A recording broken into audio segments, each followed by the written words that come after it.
Hey everyone, my name is Sam. And I'm Melissa. And welcome back. Happy New Year. Happy New Year, guys. Yeah.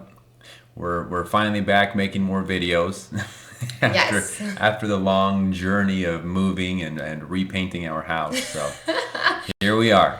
We're excited to be back. We're excited to be more consistent again And with the new answer some year. questions. Yeah.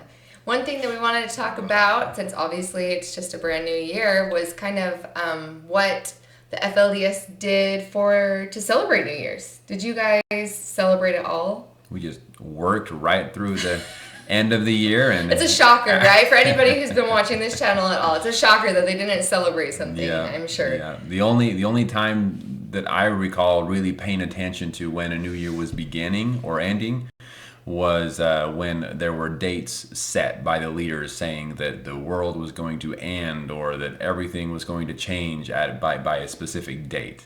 I know that happened after I moved out for 2012. That they claimed that the world would end before 2013, before the end of 2012. I wasn't living out there at the time, but I know that that was something that happened. They had threatened that too before you moved out as well, Yes, right? I believe it was 2002. For some reason, 2002, I believe that's when it was that they said that the world was going to end. And when we were living out there, I mean, there were a lot of I don't know, maybe call it scare tactics or something to keep us following the way that they wanted us to do things. But there seemed to be a lot of talk about the world coming to an end.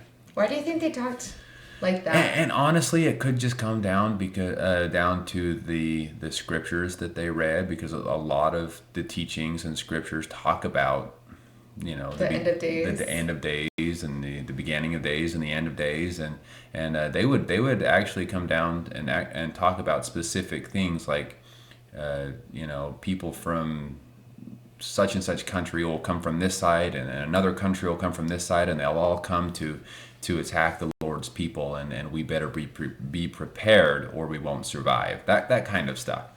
And so as a young boy, I believe it was 2002.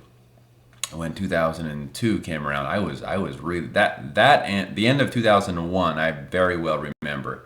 And I didn't know what to expect, but we continued to live on, and so I What do people say, like, when the world doesn't end? Because that's kind of Yeah. like a huge prophecy to make, right? Because it's the prophecy saying it's going to end, and you prepare, Yeah. and then you keep going. It's a bold statement to claim the world's going to end. Yeah. Did you see people where that shook their faith enough to where they would want to leave because of that? Or No, and the reason why, well, maybe some. It didn't shake me personally, and the reason for that is because we were just told that the only reason that it didn't go as was taught or as was planned was because we weren't faithful enough and we weren't prepared as the Lord expected us to be in order to continue on with his work and to follow through with his plan. So it was all on us. It was our bad that it was our fault that the world didn't come to an end. well, and for those of you who aren't really familiar with like the FLDS teachings as well, the world coming to an end is the second coming of Christ as well. So when they talk about the world ending, that's what they're talking about, is the Right. second coming of Jesus Christ. And in order for that to happen, that's what they were talking about. You have to be worthy to have Yep, Jesus Christ they come had to back. be worthy enough for him to come and to meet him, exactly. Yeah.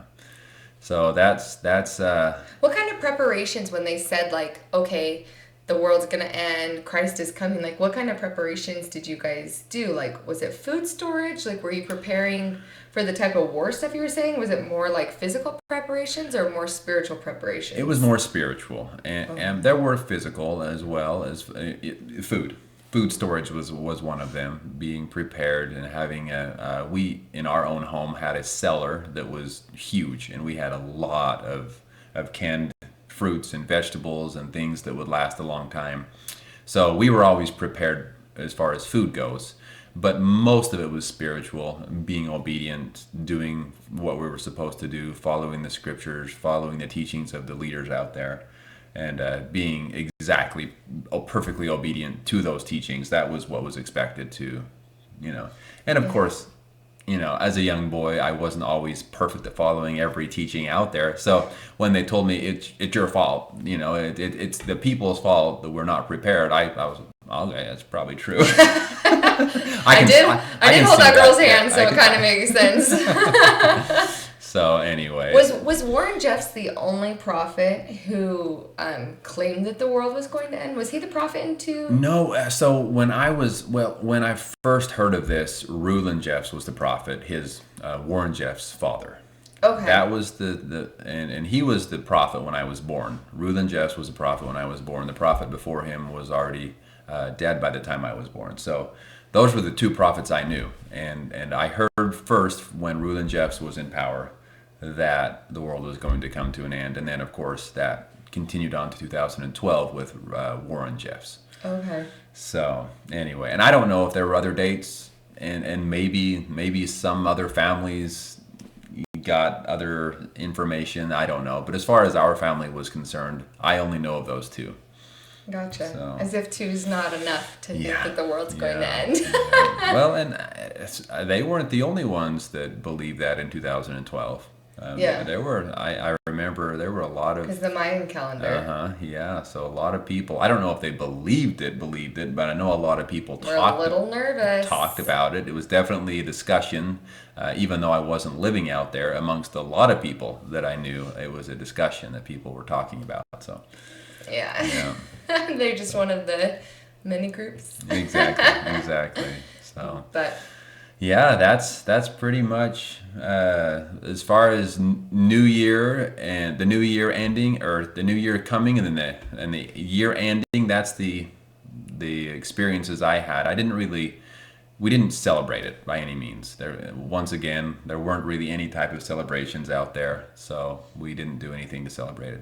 Yeah. Well, if you guys have any other questions having to do with New Year's, or any other questions about Sam growing up in polygamy, please leave comments below and like and subscribe to our videos. And we'll talk to you guys soon. Talk to you soon.